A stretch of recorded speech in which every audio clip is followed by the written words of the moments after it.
Today I want to share with you Psalm 33 verses 6 through 9.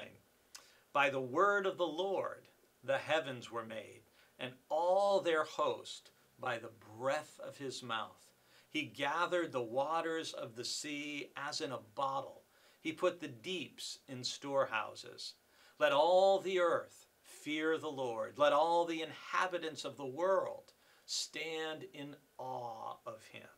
For he spoke, and it came to be. He commanded, and it stood firm.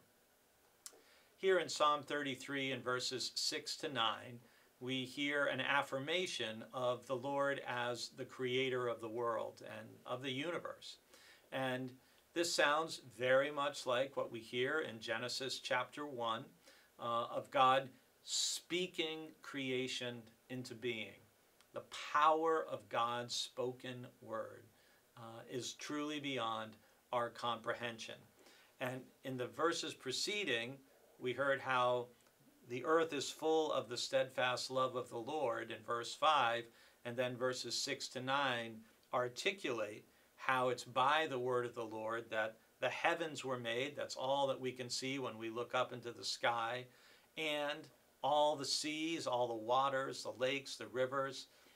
And because God has created everything, spoken everything into being, then verses 8 and 9 say, God is worthy of our awe, of our worship. And oftentimes people struggle when they hear the phrase about fearing the Lord. And Psalm 33 verse 8 is actually a great example of helping us to grasp the tone of what that particular use of the word fear means. It means, as we see in the repeating middle part of that verse, let all the inhabitants of the world stand in awe of him. And it's that kind of awe, of reverence, that's implied by fearing the Lord. It's not fearing the Lord because we're afraid God's going to come home mad at the end of a long day of work and kick the dog and throw a stick at, somebody. It's not that kind of fear based on unpredictable or violent behavior. It's awe and reverence because of God's surpassing greatness in speaking all of creation into being and being before even everything was created. God was.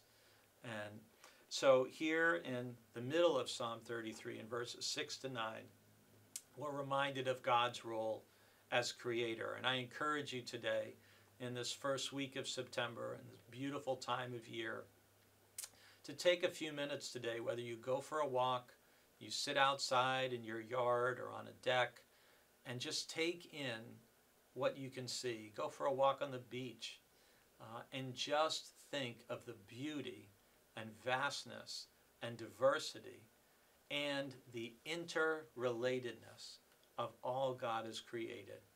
And let yourself be in awe.